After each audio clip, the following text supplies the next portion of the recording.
पहिला महाराष्ट्राला धमक्या दिल्या जात आहेत की आम्ही मुंबई बंद पाडू, आम्ही रिक्षा चालवणार नाही आणि मग मुंबई बंद होईल.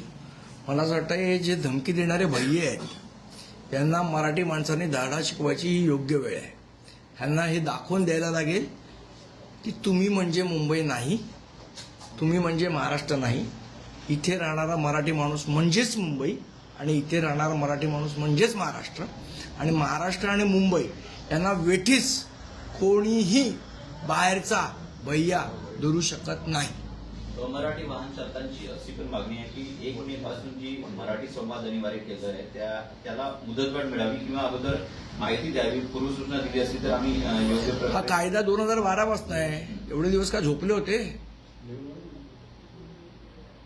एवढे दिवस माझं मुळात म्हणणं आहे की जे अधिकारी, जर हा कायदा आहे की तुम्हाला स्थानिक भाषा आली पाहिजे, मराठी भाषा आली पाहिजे, ती येत नसताना सुद्धा यांना परमिट आणि लायसन्स दिली कुठे, त्या अधिकाऱ्यांवर कारवाई करा पाहिजे. मग मुदतवाढ वगैरे नंतर बघू. पहिले यांना लायसन्स देणारे अधिकारी कोण आहेत, ह्यांच्यावर पहिले का कारवाई करत आहे? या कायद्यामध्ये पण असं अनिवार्य आहे की स्थानिक भाषा येणं गरजेचं आहे किंवा अनिवार्य असा क्लॉज आहे त्याच्यामध्ये. तेच मी म्हणतोय ना. मग ते असताना सुद्धा यांना भाषा येत नसताना सुद्धा यांना लायसन्स दिली कोणी, यांना परमिट दिली कोणी? त्या अधिकाऱ्यांवर कारवाई केली पाहिजे प्रताप सरनाईक साहेबांनी.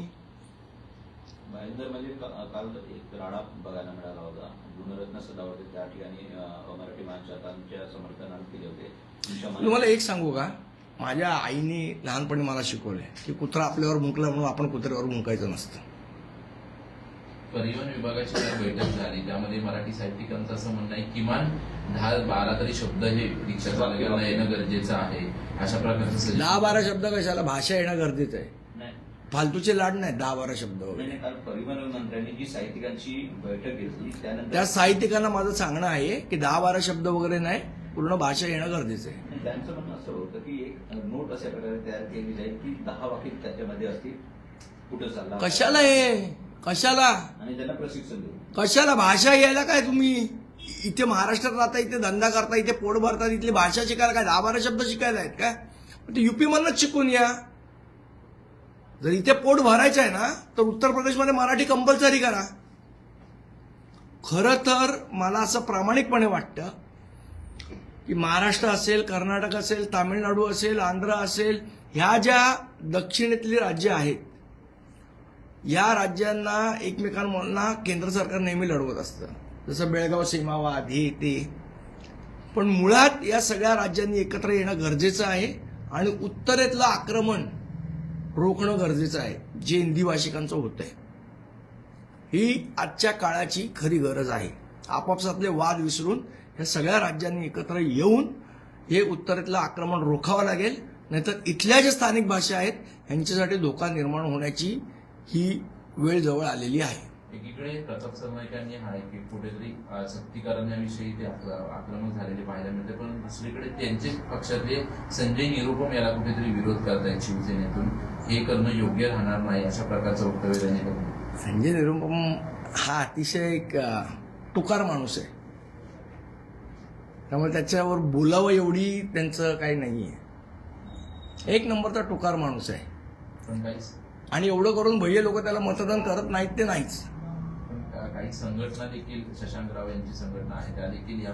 मी तुम्हाला सांगितलं ना, त्यांनी एकदा संप करून बघावा, एकदा महाराष्ट्राला कळूच देत की हे लोक आम्हाला वेठीस धरू शकतात की नाही. ते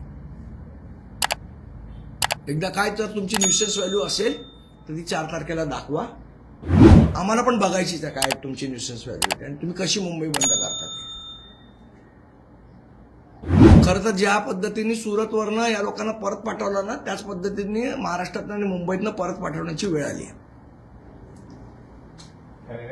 तर परवा आपण बघितलं भाजपच्या मोर्चामध्ये एका महिलेला बराच त्रास सहन करावा लागला आणि त्यानंतर तिच्या रोषाचा सामना सगळ्यांनाच करावा लागला. मात्र आता या महिलेविरोधातच तक्रार होत आहे, पोलीस स्टेशनला तक्रार दिली जाते की तिने पोलिसांसोबत योग्य वागली नाही, मिनिस्टरला रडीचा डाव आहे भाजपचा.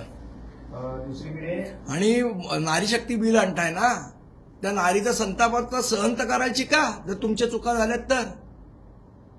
सदावर्ते यांची मुलगी झैन सदावर्ते हिने तिच्यावर तक्रार दिली. मी काय सांगितलं मगाशी तेच. कांदिवलीतील जवळपास 17,679 स्क्वेअर फूटची जो भूखंड आहे पालिकेचा तो एका जैन इंटरनॅशनल संघटनेला देण्याचा प्रस्ताव हा घातला जातोय. आज त्या संदर्भात एक मी तुम्हाला आठवत असेल तर एक साधारण आठवड्याभरापूर्वी प्रेस कॉन्फरन्स घेतली होती. त्यावेळेलाही मी सांगितलेलं की महानगरपालिकेचे भूखंडाचं श्रीखंड लाटण्याचा प्रयत्न सगळे बाहेरचे लोक येऊन करतायत. ज्या पद्धतीने नर्सिंग कॉलेजचा एक मोठा भूखंड हा त्या JSWला देण्यात येतोय, त्याचप्रमाणे हा आता तुम्ही सांगता तो भूखंड जैन इंटरनॅशनलला देण्यात येतोय. महापालिकेचे भूखंड लुटून खाण्याचं काम लोक करतायत आणि सो कॉल्ड सत्तेमध्ये बसलेले पहारेकरी जे आधी होते आणि आता मालक झालेत ते लोक स्वतःच्या हाताने महानगरपालिकेचा खजिना लुटवत आहेत. ज्या संस्थेला विल्सन जिमखाना दिला होता त्याच संस्थेला हा भूखंड हे सगळ्या लोडाची पिल्लं आहेत, त्या मंगलप्रभात लोडाची त्यांची पिल्लं आहेत ती, आणि म्हणून त्यांना देतात. मंगलप्रभात लोढा एक नंबरचा हा कट्टर मराठी द्वेष्टा माणूस आहे. हा फक्त त्या गुजराती जैन मारवाडी या लोकांपुरताच मर्यादित आहे आणि त्यांच्याच संस्थांना मोठं करण्याचं काम हा लोढा करतोय. याला खरं तर धडा शिकवला पाहिजे या लोढाला.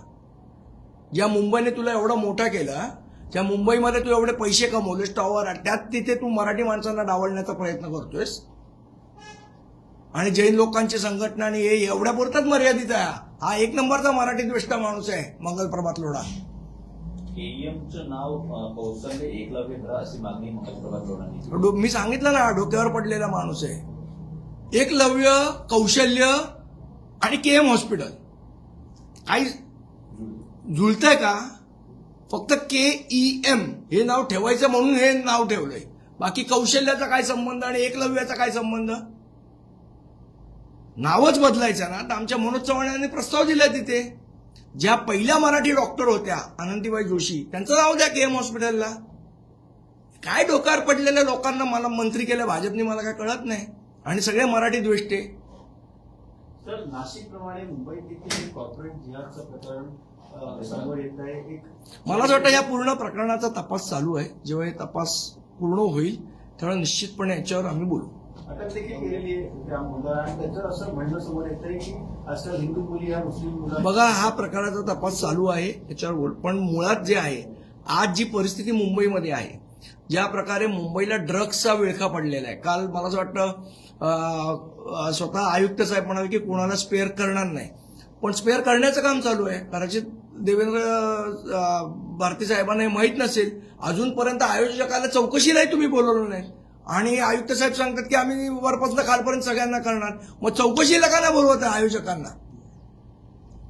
त्यांचे कुठे धागे दोरे आहेत, त्यांचे फोन चेक होत नाहीत, काहीच नाही. ते कोणाशी संपर्कामध्ये होते, त्यावेळेला काय होतं हे चेक नको करायला? चौकशी केल्याशिवाय कुठल्या कन्क्लुजनवर जाणार पोलीस? तामिळनाडू आणि पश्चिम बंगालमध्ये रेकॉर्ड ब्रेक मतदान झालं. कसं बघताय? मला असं वाटतं SIRचा परिणाम आहे त्याचा.